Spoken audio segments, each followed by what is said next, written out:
The PlayStation Vita is notoriously known as a system that didn't quite get the love it deserves from both game publishers and Sony themselves. It's constantly said to be ahead of its time, or a handheld that Sony killed way too soon. It was undeniably fantastic hardware, boasting even an OLED screen, but it just didn't quite get the massive game library it deserved. The PS Vita library is a thriving community, especially since the jailbreak is so easy. But what if we had a device that took the same design language of the Vita, packed it with an incredibly powerful, modern Snapdragon CPU, and just all around brought that great-looking Vita experience into 2024? The Ayn Odin Mini 2 is pretty much exactly that. It's got some pretty wild specs, and even though this device comes with a premium price tag, it might have just become my favorite handheld. From the moment you unbox the Odin 2 Mini, its inspiration is immediately clear: the PlayStation Vita. There are some pretty big upgrades compared to the Vita. We have great feeling analog sticks with an absolutely amazing range of motion. Also changed from the Vita is the location of the analog sticks. They more so match the controller layout of an Xbox. The Vita only has left and right shoulder buttons, but the Odin 2 Mini has stacked triggers, with one set being fully analog. These triggers feel incredibly smooth and easy to press. The LB and RB buttons are micro switches and super clicky, but not obnoxiously loud. Even the D-pad is definitely Vita inspired, being dome switch and clicky. All of our buttons have this transparent ice vibe to it. The bottom buttons on the left side of the device are for Android functionality, home and back. The buttons on the right side are for start and select. The ABXY buttons are a little small, but it's easy to press each button down, and the rubber membranes do feel pretty good. I think one nitpick I have is that I actually wish the ABXY buttons were more clicky like the Vitas are. The Odin 2 Mini has front-firing speakers, again similar to the Vita, but these speakers are kind of crazy loud.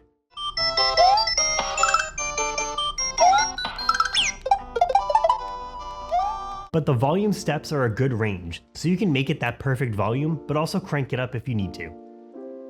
At the top of the device we've got a micro SD card slot, mini display port out, volume rocker, a charging indicator, and a power button. The back of the device, again, is clearly heavily Vita inspired. We don't have the touchpads like the Vita, but we do have these rivets in the back and the Ayn logo.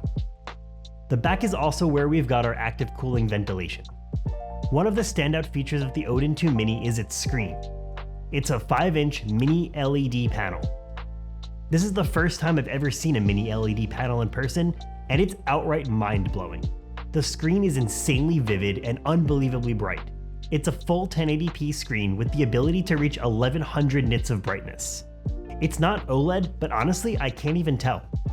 Other specs for the Odin 2 Mini include a Snapdragon 8 Gen 2, which is the same chipset from the Odin 2, a 5000 mAh battery, support for Wi-Fi 7 and Bluetooth 5.3, and runs Android 13. There are two models of the Odin 2 Mini that affect your RAM and internal storage. The base model is $339 and has 8GB of RAM and 128GB of internal storage. The base model is only available in black. The Pro model is $60 more, coming in at $399. It has 12GB of RAM, 256GB of internal storage, and it's available in both black and white. I have the Pro model here, but also have the base model on order, it just hasn't quite shipped yet. Ayn has near perfected the first time setup on Odin devices. It's straightforward and focuses on getting you set up as quick as possible. You get the option to choose swipe gestures or fixed on-screen buttons, and to decide between the Odin launcher or the stock Android launcher. I like to start with the Android launcher so I can more easily get all of my apps and emulators set up, and then I switch over to the Odin launcher as my default when I'm ready to focus on gaming. I really appreciate that Ayn has integrated Odin-specific settings into the stock settings app, making it really easy to access all the settings together. The rest of the setup is the standard: download your APKs or apps from Google Play, load up your device with ROMs, get your button mapping for each emulator set up, and then finally, get gaming. There are a few other Odin-specific tweaks to Android that are worth calling out. From the swipe-down control center menu, we have a performance toggle, fan toggle, the ability to switch controller styles between Xbox and Nintendo, and to change how the analog triggers are detected: analog only, digital only, or both. When you have an app open, you can swipe from the right side of your screen to show an overlay with a bunch of useful features. We have a key mapper so you can do on-screen button mapping for games like Genshin Impact. There's a quick action called Speed Up, which just closes out all your background apps to free up more RAM. There's quick options on a per-app basis for gamepad style, performance, and even the ability to stream your device straight through Streamlabs, or just a simple local screen recording. You can monitor your device's temperature, CPU, and memory usage. There's also a floating FPS counter toggle available as well. I really like that there's a brightness slider for quick access too. It may not be the best designed, but I appreciate the simplicity and it works really well and it's very performant. So now we can get to gaming. The chipset is the same as the Odin 2, so we know just about what to expect out of gaming. But I feel like the actual experience is just simply like no other. That mini LED panel feels like I'm being transported into an entirely new gaming experience. Seriously, I know how it sounds, but I can't help it. It's true. When playing on the Odin 2 Mini, I'm usually playing at only like 25% brightness, but if you kick it up to 100% brightness, your retinas feel like they're expanding, and you suddenly have an immense amount of color just overwhelming your skull, in the best way possible. GameCube games are absolutely a great demonstration of this. Games like F-Zero are pretty much plug and play. I upscaled to 1080p and applied widescreen patches, but you don't even have to do that if you don't want to.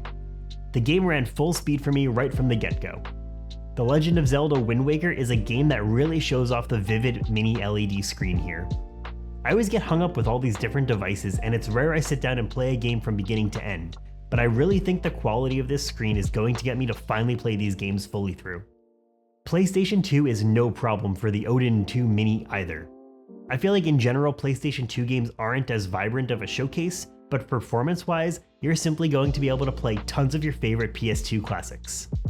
As an example, Burnout 3 looks and plays great. There are some slowdowns after you crash, but it's nothing that's, gonna prevent you from actually being able to play. A game that I think really shows off this screen best for PlayStation 2 is a game like Kingdom Hearts, which plays great on the Odin 2 Mini.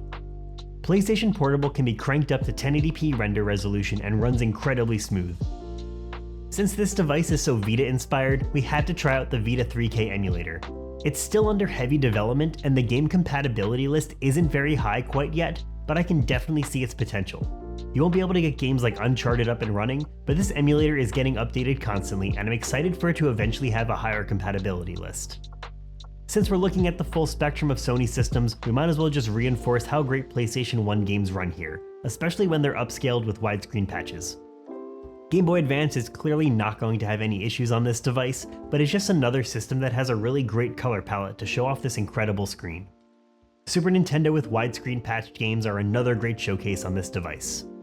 In general, widescreen patches for Super Nintendo do take some extra processing power, but it's seemingly no problem for this chipset on the Odin 2 Mini. 3DS is another system that performs really well here, and it looks great on the Odin 2 Mini.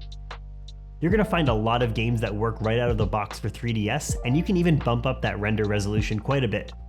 While Switch isn't going to run every single game ever, you can certainly get some games up and running pretty well. If you find the right games, this kind of becomes like a Switch Mini since it's an even smaller footprint than the Switch Lite. I decided to try out Red Dead Redemption, and while it doesn't run 100% perfectly, it's pretty good all things considered. Android gaming is another area that I like to focus on.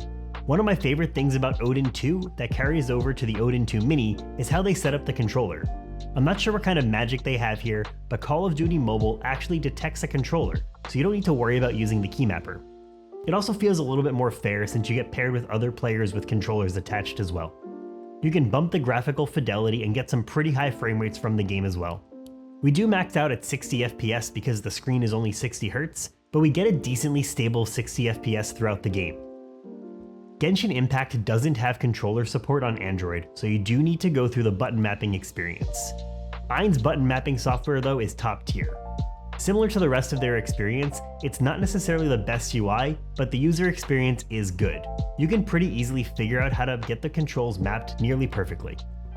Once we have a keymapper set, we can bump up our graphical fidelity and target the FPS pretty high, and you can see that the Odin 2 Mini is no slouch, even in this small form factor.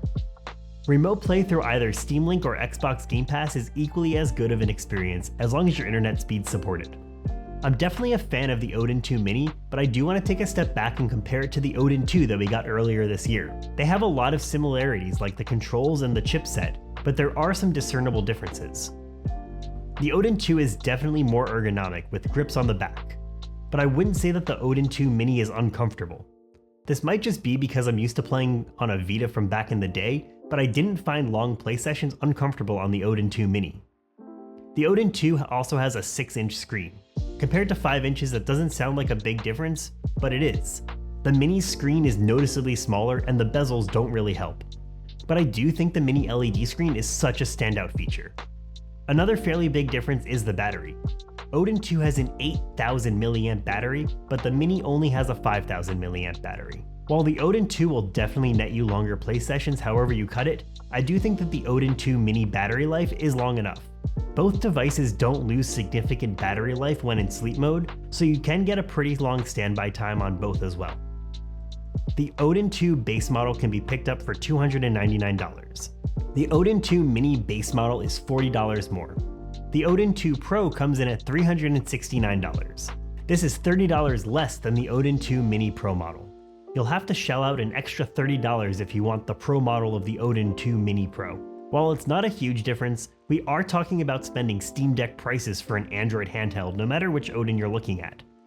If you're in the market for specifically an Android gaming handheld, neither the Odin 2 or the Odin 2 Mini feel like a compromise.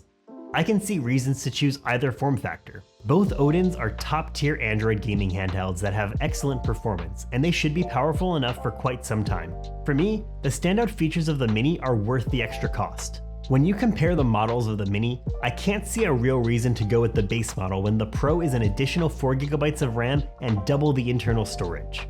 That internal storage is large enough that I don't even really need a microSD card for additional space. Although, I'm really glad it's there in case I do want to take advantage of it one day. I think Ayn has hit it out of the park with the Odin 2 Mini, and even though it's pricey, I think it's well worth it. I find that when I want to take a device with me, the Odin 2 Mini is the perfect size. It's super powerful and ultimately comfortable to bring around. I really appreciate the attention to detail and all of the nuanced callbacks to its inspiration, the PlayStation Vita. Is it worth picking up the Odin 2 Mini if you already have the Odin 2 though? Maybe if you want an excuse to pick one up, you can gift the Odin 2 to a friend, but if you aren't planning on trading up in some way, it doesn't feel like you're really missing out on anything substantial if you're already an owner of an Odin 2. But those are just my thoughts. What do you think of the Odin 2 Mini? Is it too pricey? Do you already have an Odin 2? Do you have another Android gaming handheld that you prefer? Is the Steam Deck just too good of a value to consider any of these Android handhelds? Let me know your thoughts down in the comments. Make sure you're subscribed so you don't miss future videos, and thanks for watching.